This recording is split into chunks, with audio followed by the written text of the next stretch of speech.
Hello, ma.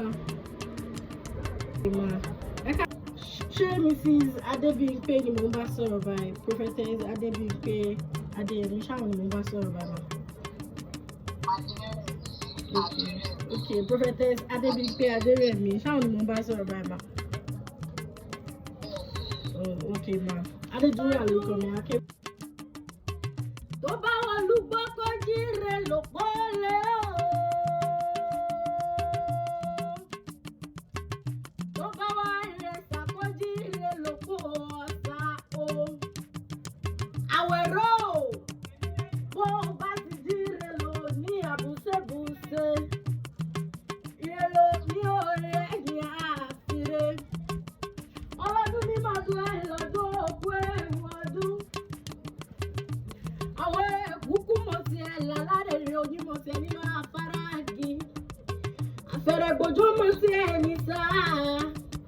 Kóòdù ọ̀lọ́ ní òkú ayẹyẹ ọjọ́ ìbìrẹ̀ òkú ẹ̀wù àmọ́rípẹ́ ọdún.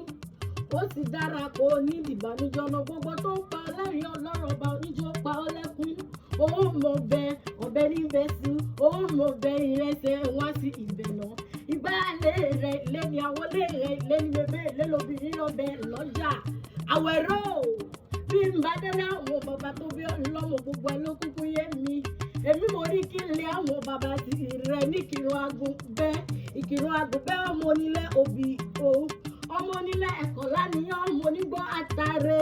Bẹ́ẹ̀ ni ọmọ Sújì ló amúgbèpọ̀ owó sẹ́rẹ̀ẹ́rẹ́ nísàlẹ̀ ọ̀sìn ni wọ́n porí kí àwọn bàbá tó bẹ́ẹ̀ lọ́mọ. Ẹ̀lẹ́ ọmọ ẹlẹ́ni àtẹ̀ká ọmọ ẹlẹ́ni ẹ̀wẹ̀lẹ̀ ọmọ onígbọ́ àtàrẹ nílé àwọn bàbá tó bí lọ́mọ. Adébímpé o, ta ló lágùnbé o lódò o? Wọ́n bí wọn pé ta ló lọ ṣeré, ta ló la fa o, ta ló lọ ń tọ́kí, omi tó yà ń fọwọ́ nílé àwọn bàbá tó bí lọ́mọ. Ọ̀yá ṣe tó ọ̀yá wọlé sí gbòòrà. Ọba lùfọ̀ṣẹ́ tó wọlé tẹ́lẹ̀rìn nígbà tirẹ̀ lẹ́sẹ̀ tán. Ìrẹ̀lẹ̀ wọlé sí ÌKìRUN AGUNBÉ nílé bàbá tó bí lọ́mọ. Ìrẹ̀lẹ̀ tí mú ＫìRUN òkun nílé bàbá tó bí lọ́mọ. Ìrẹ̀lẹ̀ tí mú ＫìRUN ọ̀sà. Ìrẹ̀lẹ̀ tí mú KìRUN gbogbo nílé bàbá tó bí lọ́mọ. Bébí pàkẹ́rẹ́ ni wọ́n fi dùbù ọ̀sùn. Ẹ̀yin lọ́mọ erí kò gbọ́dọ̀ dèrè. Ìran ìwọ̀fà kò gbọ́dọ̀ dòdò kòrò. ÌKìRUN AGUNBÉ lọ máa kọ́fà lórí. Èrò tí lọ kí wẹ́ mọ̀wulẹ̀ mọ́kọ́dá ní. Torí àpáta ńlá ló gbalẹ̀. Àpáta ńlá ló gbalẹ̀ ní àwọn bàbá tó bí lọ́mọ. Ọmọ ẹlẹ́ni àtẹ̀ká, ọmọ ẹlẹ́ni àtẹ̀ká, ọmọ ẹlẹ́ni ìwọ̀lẹ̀ tẹ́nigbọ́lá ní yọ̀ mú lóbi ìṣòro ẹ̀yin lọ́mọ àkùkọ gàràgàrà. Tí nǹkan lọ́jọ́ lọ onílé àwọn bàbá tó bí lọ́mọ. Ayáde rẹ̀ mi ò mọ ohun ẹnu mi. Naomi Àríkẹ́ lónìí mọ́ sọ fún ìyóòwú wípé ó sọdún èyí ó ṣe tẹ̀ ìtọ̀mọ̀tọ̀mọ̀ nínú owó nínú aláàlẹ́kùnbalẹ̀ ọ̀rọ̀ o. ÌKìRUN AGUNBÉ lọ́ máa sọ̀rọ̀ alójúbà mi ò kójúmọ́ tó mọ́. Ọmọ olóbì kan wọ́wọ́ ti di wọ́n, ọmọ olóbì kan wọ́wọ́ ti di wọ́n. Obì tó bá fẹ́ ni àwọ̀ sẹ́wù ẹ̀yìn tí ó fẹ́ tẹ ní ọmọ wọn sínú gbólé bàbá tó bẹ́ lọ́mọ. Ó sọdún èyí ó ṣe mí o. Òní ló sí ọjọ́ ìbí ìdẹ́kọ̀ owó abúsẹ́kù. Òní sọmọlù, òní sọkọlù. Ìwọ gbogbo wà ní kú lágbára Ọlọ́run ọba mi. Ìjọ Ọlọ́run rẹ̀ á máa gòkè sí lágbára Ọlọ́run. Prophetess Adebimpe o.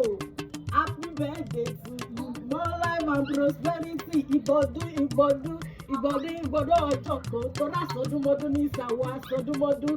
Àsọsùmọ́sù ní báwọn sáwọ́ àsọsùmọ́sù wo.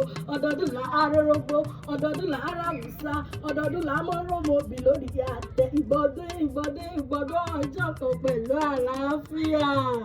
Happy birthday ma Victoria ni èmi ló ní kí n pé ẹkú ọdún ẹkú ìyèdún. Ẹ máa ṣe ọ̀pọ̀lọpọ̀ ọdún láyé máa. You're welcome, ma. Àmín, ma. Àmín, ma. Àmín, Jésù. Àmín. Yes, ma. You're welcome, ma. Yes, ma. Ẹ ṣé, ma. Okay, ma. You're welcome, ma. All right, ma. Yes, ma. Amen, ma.